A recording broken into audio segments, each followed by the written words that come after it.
Turn to Mark chapter 2, if you would, please. And we'll go and have junior church be dismissed.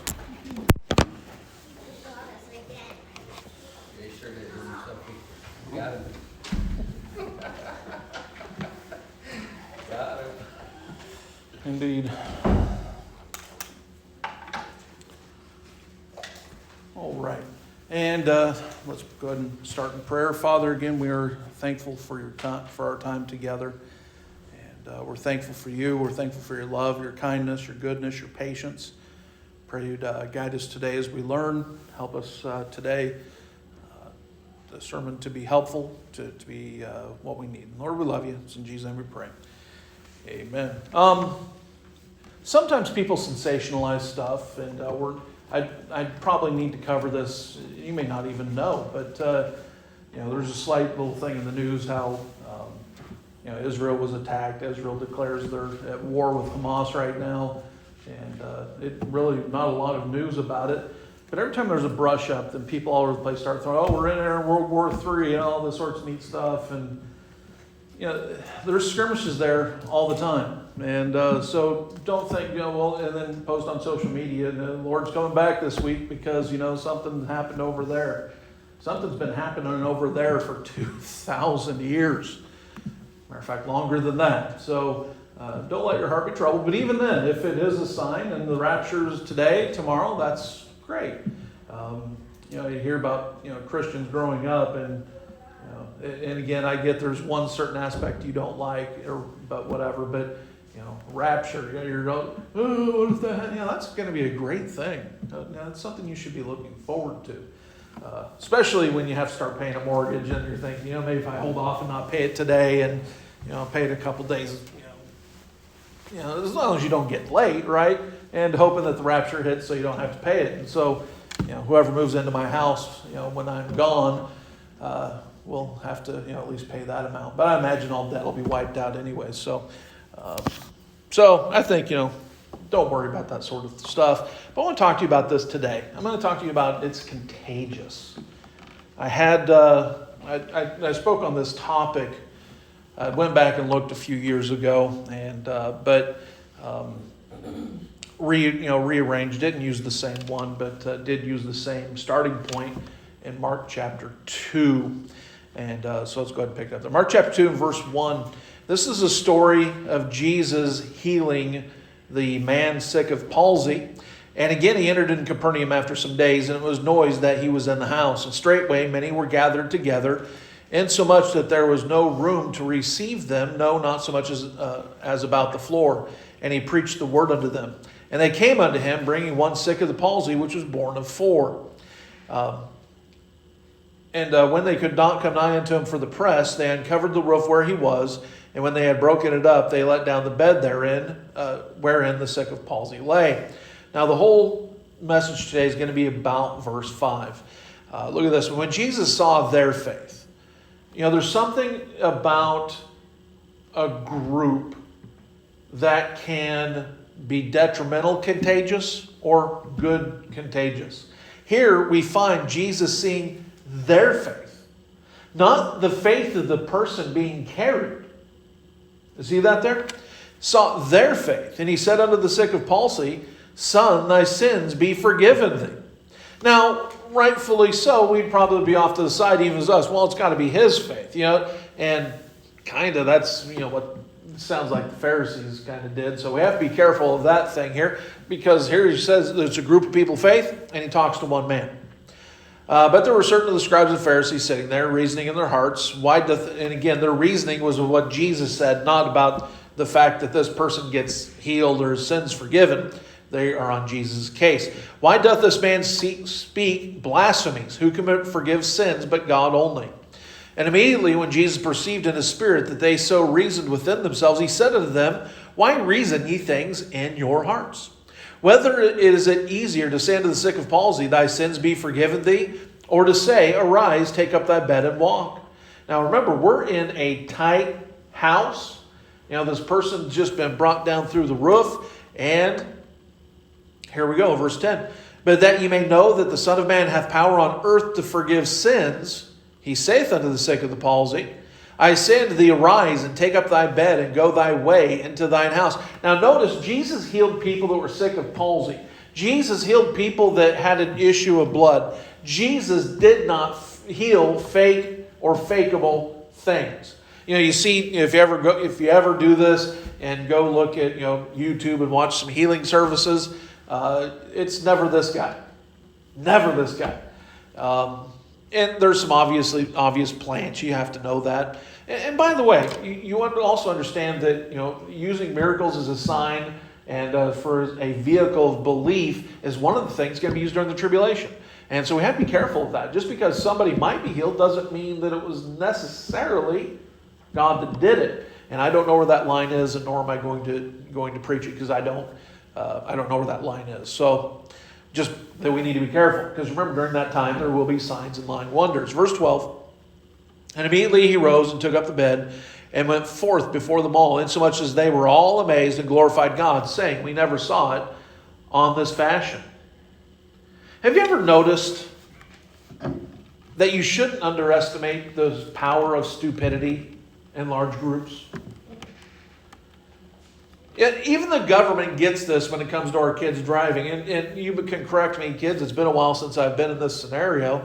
But when you first get your license, you can't drive with other kids. There has to be a family member in there. You know what? Because there's going to be a kid in the back say, hey, how fast is this thing going? And trying to drive off. And there's a difference. Or why is everybody staring at Clay? It'd be like the difference. When you're younger, you don't realize there's a difference between a Corolla and a CLK 320. You just don't understand that. And so I'm driving back and forth up to the house now. It takes me 5 minutes longer than it did before, maybe even a little bit more, because on one you set the cruise at a little bit higher. Tires are speed rated. When you're going even 65 in certain cars, it feels like you're absolutely crawling. And it's painful. But then you drive a Corolla, and it's not the same. My tires are speed rated to 85. My other car, you just cruise at that. Never did it, but you could, right? And of course, gas mileage is a lot better. And by the way, you need to pray for. There's 1 week, generally a month. If we stretch back to last Wednesday, going forward, Thursday is the only day for like the next 10 or 12 that we won't be in town. We almost had to be in town twice yesterday. So think about us, pray about us, because that takes a lot of patience. But then there comes a time after, I think it's 6 months, all of a sudden now you don't have to drive with a family member. Now this is when you have your license. We didn't have this as a kid growing up here, did we? You got your license, you took off. But they learned through experience. And then there came to a point where you can actually drive with one teenager, but not two. Is that correct? Because stupidity in groups. And because, if you have all of a sudden a guy on your passenger side and you have somebody in the back, the extra stupidity is going to make suggestions that probably wouldn't be best for everybody's health. We look at riots, we look at protests. How many times can you say that you've done something publicly stupid by yourself? The answer is not very often. But how many times have you done something stupid in a group? It's always in a group. Greg, I've talked about this several times, but we used to drive around. It was Greg Gatlin's truck, and sometimes Blake. I can't remember his last name. He drove a Suburban, right? And we would, do random stupidities, toilet paper somebody's house, whatever. My favorite, or fork somebody's lawn, which I don't get. I still don't get. We did it. But you get all those plastic forks, go to somebody's lawn, stick them in there, and then break them about an inch above, and they can't pull them out except with a pair of pliers. I don't know why that's funny. But we used to, go around taking the bags of leaves from people's houses, and had bags of leaves out front, then going to people's houses that don't have any trees, then dumping those bags of leaves on those lawns. Remember doing that? It's stupid.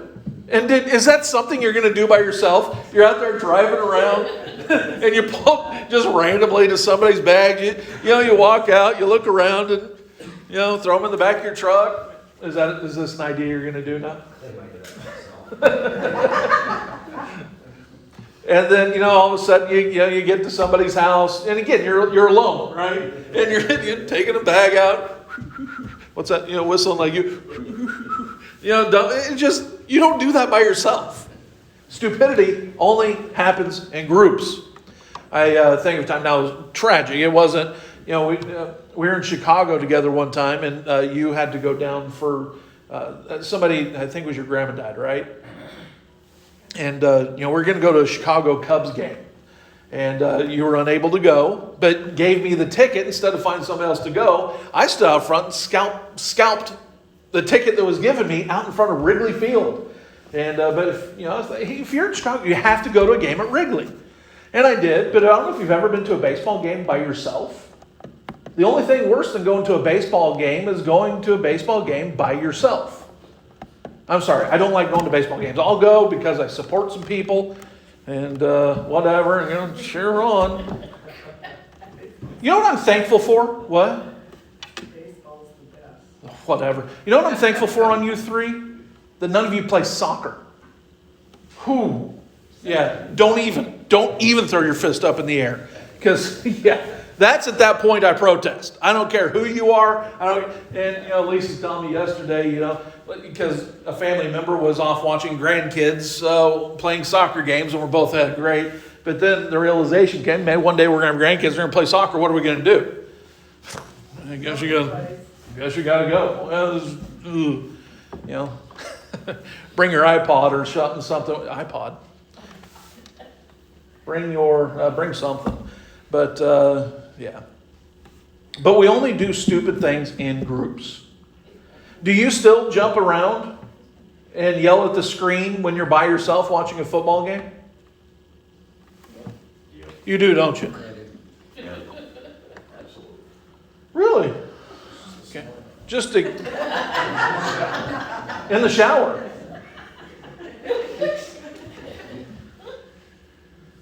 That brings up a lot of questions that I do not want answered right now. By the way, this is one of the reasons that God gave us a church. So we can do stupid things as a group, right?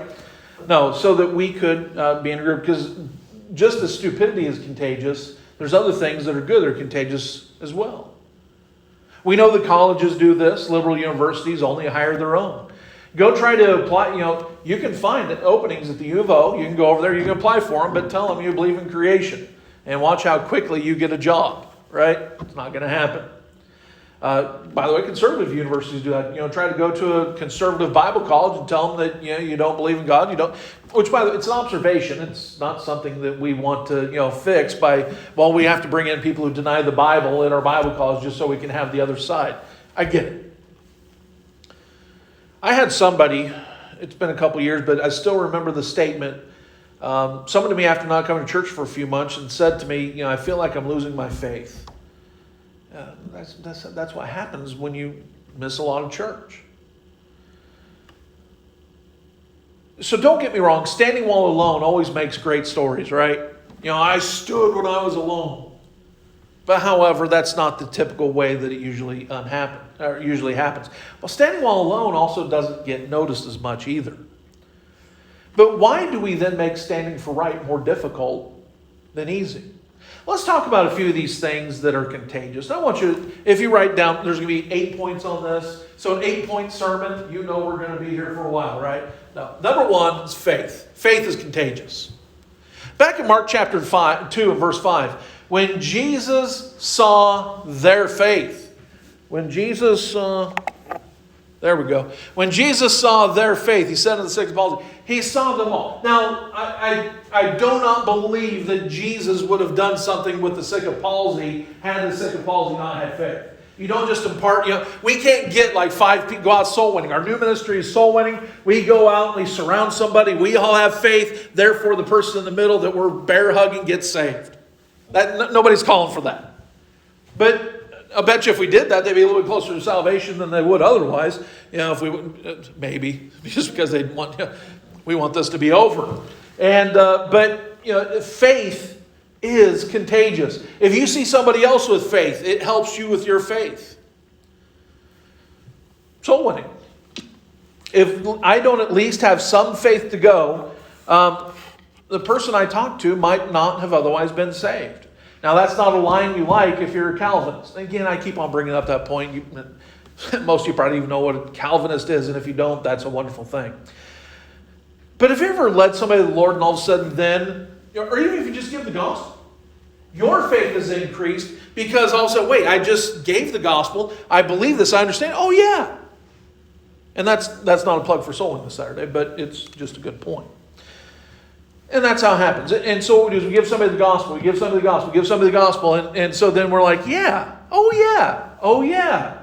Because we've gone all week, we've gone, even a couple weeks, whatever that time is, without, really thinking through the gospel, right? Probably. And then we give to somebody, it's like, oh yeah. And then we convince somebody, the Holy Spirit does, and they get saved, and then that's a whole different level of stuff there. Faith is contagious. What else is contagious? Joy or encouragement. Philemon, verse 7, says this, "For we have great joy and consolation in thy love, because the bowels of the saints, are refreshed by thee, brother." See there? That is plural. There is saints. We. There's encouragement, there's joy. All throughout Scripture, the church, is taught plainly, but it's also taught by implication. You meet together. That's part of the job of the church. And joy then is something that can pass on. Now, it took me until, again, meeting you before I could put this to words. It's something we all know. It's work. No, well, actually, I wrote it down. Work shared is half, joy shared is double. And so I think it's actually probably better than that. It's better than half, isn't it? That's not the statement. What's the statement? You get it. So 2 people can get more than double the work done of 1 person. It's just, you don't even have to work as hard the whole time. And I've used this story so many stinking times, but, I remember, doing your roof that one year, right? And I was, we knew each other maybe a couple of years. How long was that? It was a long time ago. But it was him, Scott Harris, a few other people. And you know how you get in one of those working situations where you can't not work for a couple minutes? My back's hurting, but you got to keep plowing through because everybody else is, we got to work. It's something about when you hand somebody a shovel. Nobody shovels slow when you're in front of other guys, right? I get there by myself, I'm just shoveling, whatever, and go slow. But if anybody else shows up, you just got to shovel with fervor. But I was scared because we're about to go. It was right in the middle of the hottest part of summer. We're going to go up and help him tear off the roof. And I'm like, I told Lisa, I don't want to do this. They're going to be working all day. Nobody's going to take a break. And I was thankful because there was a bunch of breaks. And Becca kept on bringing out drinks. And it ended up not being so bad. But you know how that goes. There's a peer pressure that goes with that. But joy then is more than double. Joy by myself, but it's with somebody else. Not this week, but next week there's going to be 60,000. No, wait, where's the game next week? Seattle. How many? What's capacity up there? 75, probably 15,000 Duck fans. So I'll stick with the 60, right?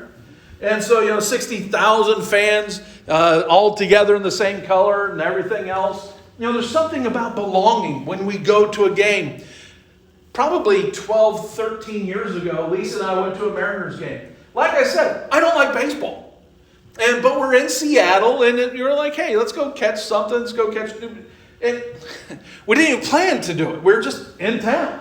And so we're driving by the field. Game started, and we went out and we bought a couple scalped tickets. We didn't know until we actually got in whether they were legit or not because, those guys out front, trying. And we got in, we went in. There's something about walking into a stadium. Everybody's wearing the same color. Everybody's with the same team. And that's kind of how we're built.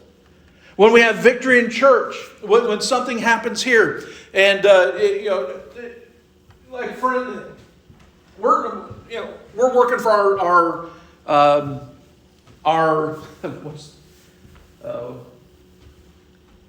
when you're rolling in a football game. How come I can't think of the word? Rolling. When you're rolling, when you have momentum. And, we're fighting to get our momentum back, but, we're going to get it, by the way. We're fine. And we're working to get our momentum back. And when we get, but momentum builds on itself, right? Just like in a football game. You're watching some of those things and somebody starts a comeback and you feel it and there's momentum and there's a group and there's something that everybody feels together. It's kind of like with, again, I don't know anything about how Springfield culture is now, but there's something about football at Springfield High School in the 90s where when they scored the first touchdown, here we go again. Still remember, we had our high hopes against North Eugene. Corey Bray does the halfback option on the long side of the field, by the way. And I remember just kind of ran by us, and here we are, losing again. I'm going to run that thing out and try to get there as fast as I can. But you know what? The feeling during that time is we're going to lose again. Here we go. And it's not a good feeling to have. But, getting joy, getting encouragement, and that's something that should happen. Then number 3. What's another thing that's contagious? And that's righteousness. Proverbs chapter 14, verse 34. Righteousness exalteth a nation, but sin is a reproach of any people. It's easier to do right in a crowd that's doing right. If you're hanging with a crowd that's doing wrong, you're going to feel a little sheepish about doing it. You're going to feel a little ashamed about doing right. You're going to feel a little ashamed in some groups. Well, yeah, I go to church. Yeah, I believe in Jesus Christ. And it's human nature. It's part of what happens. Because when you get in that scenario, it's not contagious anymore. Righteousness is something that's contagious. I can prove it. There's the old joke. Why do you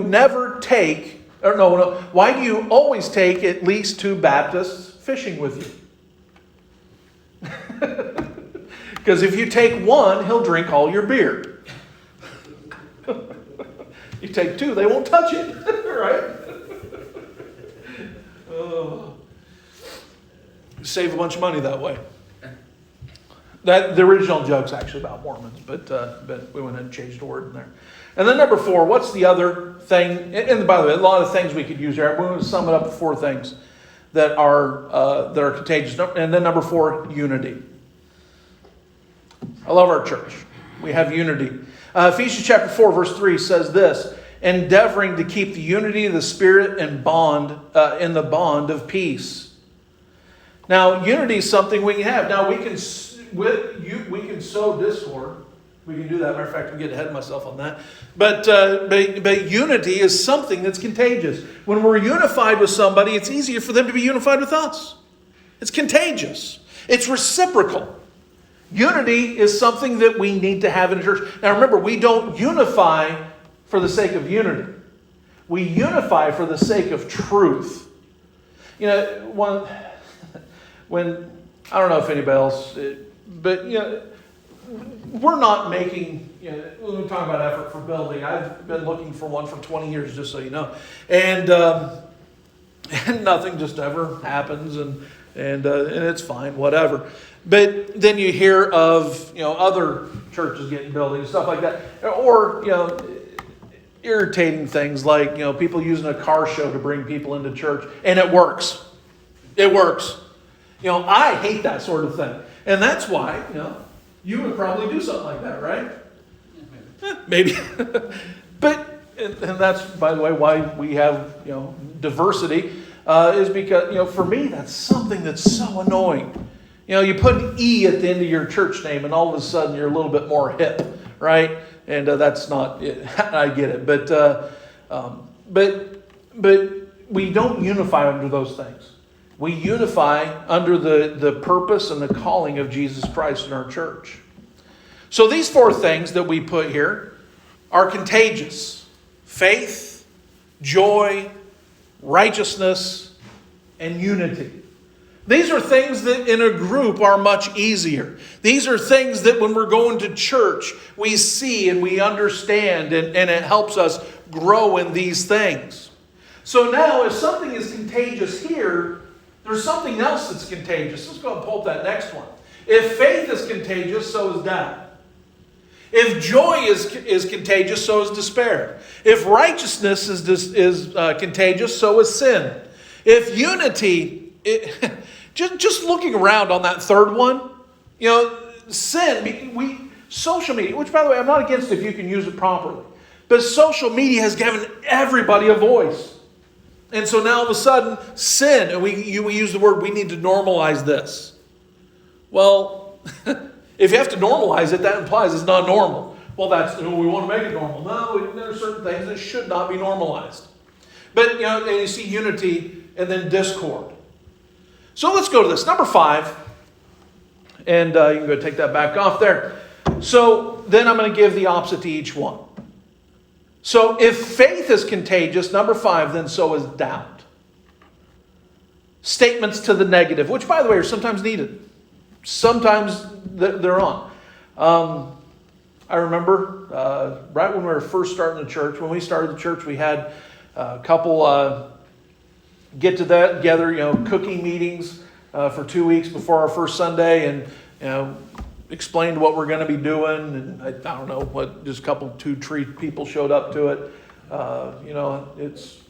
I've come to learn that meals don't draw people as much as you'd think they do. The American Legion has tried it now 3-4 times, and it just doesn't bring extra people. But maybe it's because we didn't promote them enough. I'm not sure. But I remember one of our earliest lessons, and this lesson, by the way, proves the point. I told everybody at the church, this was after we started, and I said, I will be teaching my kids to save their first kiss until the marriage altar. Openly and loudly, there was a from one of the older ladies that was sitting over here. And do you remember that? And I let it throw me off for a few days. And were you here yet on that one? I mean, it was early on. And she said, that's naive. I came from a culture where that was normal. I came from a place, our church, where, in Indiana, where that was just a normal thing. That was the expected thing. It made some things awkward. There's some certain areas where you're trying to figure out, you watch somebody have a, proposal, and there was nothing connected to it other than just standing there looking at each other awkward afterwards. I get it. There's some hiccups. There's some things that need to be worked around, and I'm not sure how to do that. But I was told that was naive. And so I came from a culture where that was normal and didn't realize the effect of culture outside of that culture, outside of that. So if I try to teach that and we don't have a normal culture, that being part of what we do, then the outside culture is going to override that, and then the teaching is going to sound stupid. It's going to sound foreign. It's going to sound just wacky. Well, no kissing, take married? What in the world is that? But that's something we came from, and it was normal there because there's the power of a group. So how about instead of in a church, we help each other with faith. Do right. Believe right. There was a certain professor at our college, Dr. Carl Laurent. I would imagine you weren't a fan. Yeah, not really. And he was a guy I looked up to and had a lot of statements about soul winning. If you're not a soul winner, you're a soul loser. If you're not a soul winner every day, you're a soul loser. And he preached sermons to 18, 19-year-old kids who were already college full-time, working full-time, some of us married, kids, and all this sorts of neat stuff, and make them promise that you're going to go soul winning every day. You're going to give the gospel to somebody every day. Oh, okay, all right, I'll promise that. There were times where, I went to evening college at the time, and so I had to be at work at 6, and, working 10-hour days sometimes at Centos, and then, you go to evening college, so I would get home long enough to wolf down something to eat, change into a suit, run to school, and then I was there all evening, and I think evening college is over at 10:40, and so then there would come days where I'm like, wait, I haven't witnessed anybody today. And so instead of going home and getting sleep, now I'm at 10:40 at night in Indiana. We're not talking about, we're in some major metropolitan area. You're in, there's cornfields over there. I have to go find somebody to witness to. And so then by the time you do that, then all of a sudden it's midnight. You're getting home. You have to be at work in how many hours? I haven't seen my wife all day, my kids. But you know what? No. See, we make silly promises sometimes. But the fact that we're suggested in a group, I wouldn't have thought of that myself. But I tell the whole story to tell this. So I had mentioned it in evening college. I can still remember the guy. I mentioned it, how, man, I'm really working on this. And man, this guy really rained on my parade. And so I mentioned, well, who'd you witness to today? And I made it within the week. And, well, who'd you witness to like 7 days ago? Why the attack? I mean, back up here. His name wasn't Jack, but that's probably not a name you should use in this context. And back up a little bit. It was Jim, actually. Back up a little bit. Why the attack? And he just started attacking. I'm like, what's this going on? And I didn't realize what conviction does to people when you say something like that. But you learn a little bit. But as a church, if somebody were to come up to you and say, hey, I've made a commitment, I'm going to go soul winning every day, which, by the way, I'm not asking you to do. But if somebody were to come to you and say that, would you slap them on the back? Man, that's great, that's awesome. And just leave it at that? Or would you try to cover for your guilt because you're not doing it? By the way, I'm not doing that either. And so then we get on somebody's case. Well, who was it 2 days ago? If somebody tries to do righteous, why do we try to step in the way? It's human nature. Don't do it. And so it proves the point. Number 6. So if joy is contagious, and by the way, but we can also use the word encouragement then, so is despair. You ever been there?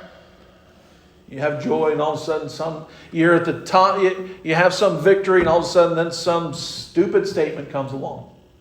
The church is facing great victory. We've seen, it's like every time we're going to take a step, and this is a great thing, there's something. Really? You can't just let me enjoy this moment for a minute? You can't just. And by the way, I'm speaking for everybody on that. One thing, I'm not sure, I think it's a trauma response, I'm not sure, but there's something, when things are really bad and really starting to happen, when there's calamity, there's something about some people's personality that's more alive, that more just calms down, focuses. If the world's falling down around me, for some reason that calms me and I can think clearly. Now, if I miss a flashlight or miss a light switch twice, right? And it's always throwing Lisa and the kids off because, this little thing happens. But all of a sudden this majorly bad thing happens. Like, okay, let's get through this.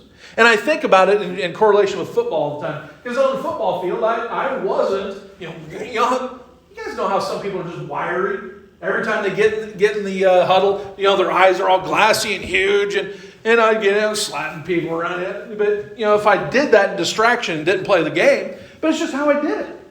And I learned through that, that some people don't handle pressure very well. Some people don't do that. And you may say something, because it was a running back, and I'm not making fun of it as a running back, but I was a center, and I said something to a running back, he was all big-eyed and throwing a fit, It's like, no, calm down here. We're in pressure. It's time to, breathe a little bit. It's time to think and not let the pressure get to you.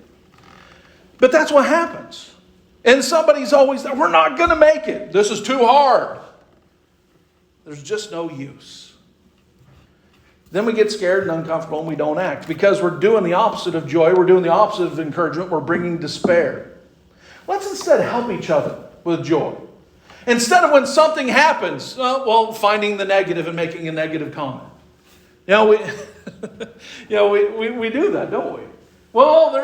And I'm bad. I'm bad at that sometimes. I make fun of Lisa because she's not like that. But, I want to be mad about something. And again this morning, I hit every light on the way in. And then when I was on the light, I even went past 14th down to over, you go down this way and then come back. You get one less light, and that light you turn right on. But that light you turn right on, there was a guy in front of me with a truck full of aluminum cans who at the red light jumped out, and he's going back there, he's covering all the stuff. So I had to stare at a green light while somebody's out there rearranging their load on Q Street. Right? Lisa, maybe there's an accident up there that God's trying to keep you out of.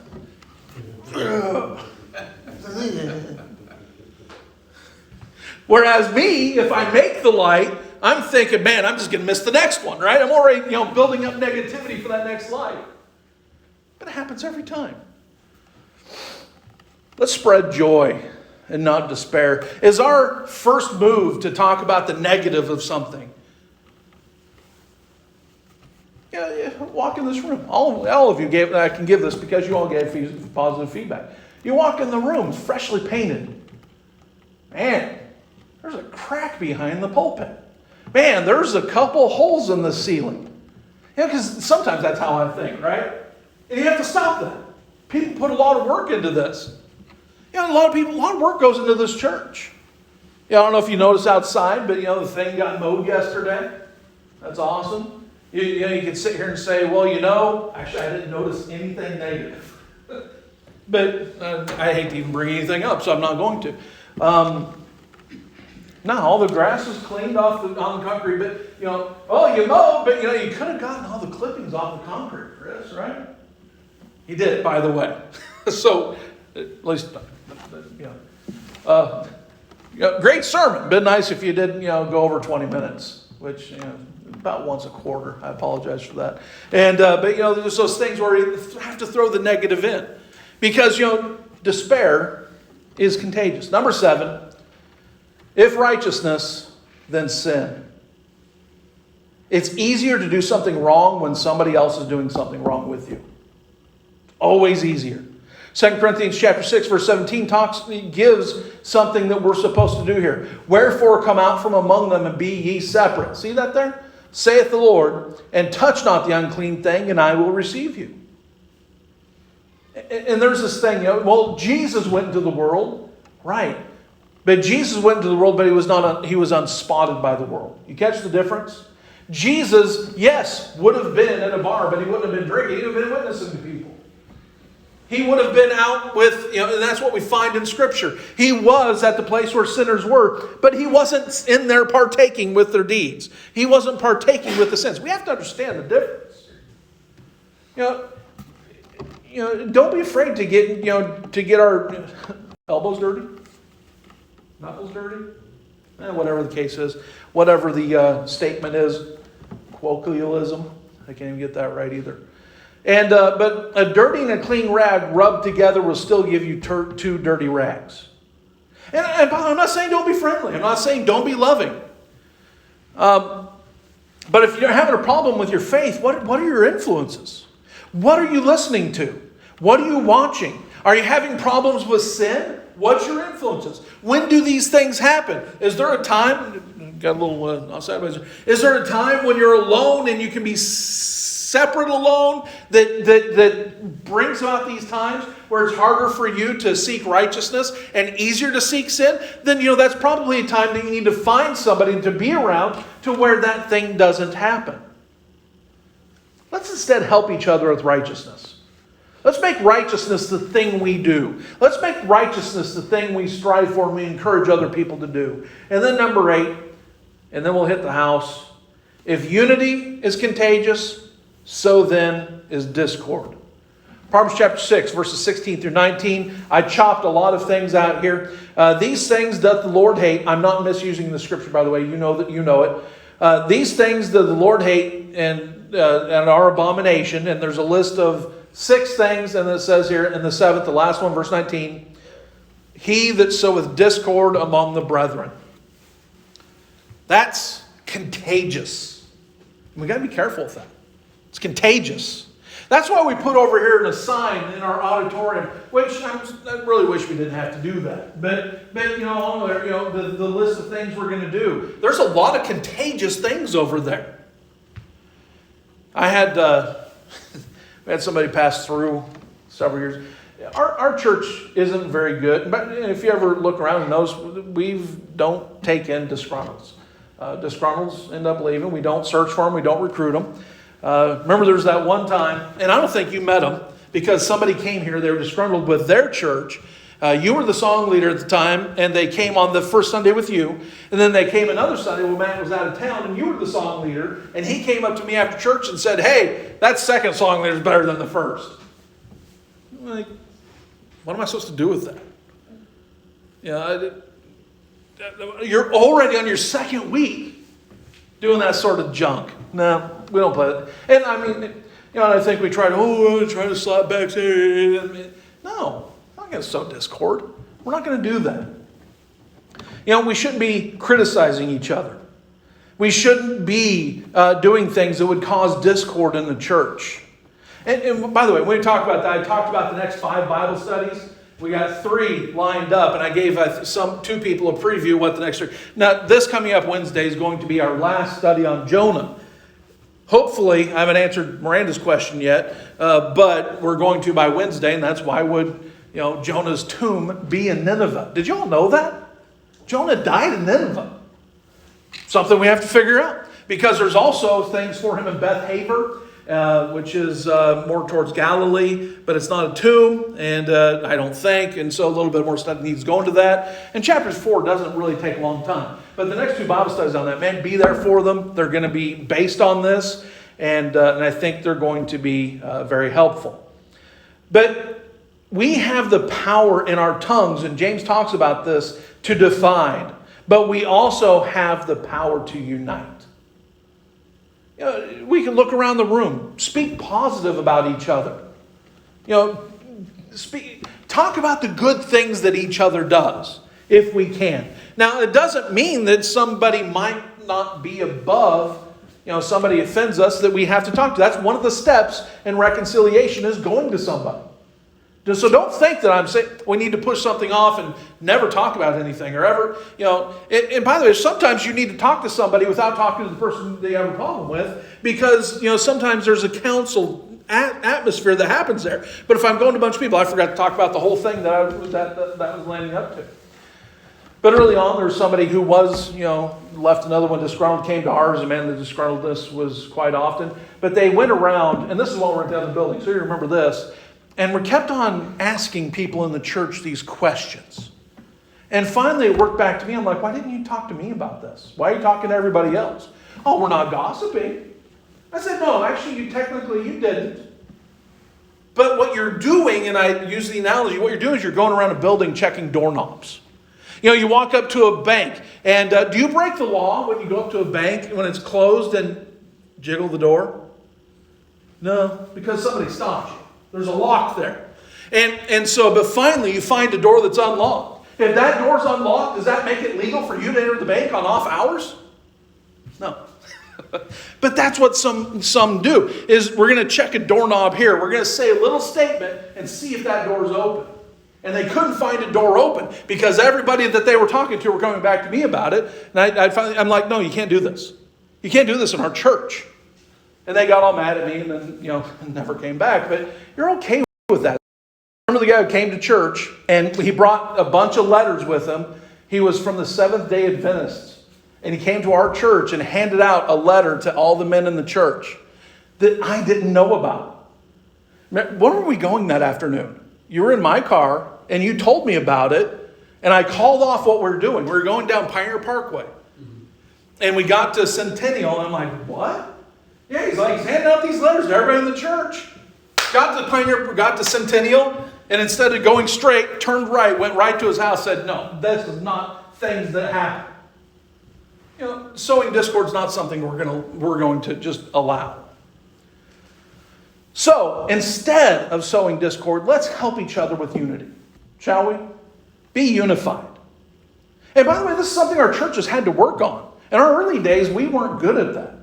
In our early days, roasting was kind of what you did. But, we watched some of the, comedians and, thought it was funny. And, but there came a point where whoa, this isn't right. And, it's probably 10, whatever years ago. But let's help each other with unity. Here's what happens. And this isn't even in the notes. Here's what happens. Joe keeps on coming to me and complaining about Chris, right? And then me and Joe together roast Chris. Never happens, by the way, but just so you know. So Joe and I were roasting Chris all the time. Then you know what happens? I kind of was like, that's not right. I better be good to Chris. So all of a sudden now I'm starting to talk to Chris. But you know what? We hold back being good to Chris because what does Joe think about my being good to Chris? Because Joe and I have been, slamming Chris this whole time. Right? And so that's what happens when we start doing those things. And so unity is something that inside the church we all should be striving for. We should be helping each other with. And not trying to, you need to stop putting a wedge between me and Chris, Joe, right? Which has never happened. Never, just so you know, has never happened. But gossip's such a problem. Such a problem. And but it's just part of what we do, and it's something we need to stop doing. We have the power in our tongues to define, but we also have the power with our tongues to unite. So the power of these four who lowered the sick of the palsy down to Jesus, their faith was seen by Jesus. Their faith. And by the way, it wasn't, did they know that Jesus is going to heal? They probably thought they've seen it. But, they're lowering them through a roof. Jesus sees that action as faith. So all we have to do is do right. See, Jesus didn't just notice the one sick, their faith. Their collective faith made a difference. Let's do that for each other, shall we? Let's make this church a place where, somebody, maybe somebody's lacking in the faith area. Well, we don't seek it out and try to make that our point. Or, I'm going to help you, bless God. But if we see somebody hurt, we gather around them. And man, some of you in this church are so good at that, and I appreciate it so much. And I even talked to a couple, one of you before church about it. Holy cow, just some of you are just great encouragements. I love y'all very much. Thankful for you. Thankful for this church and what the Lord's done here. And so thankful for you. Let's pray. Father, again, we're thankful for our time.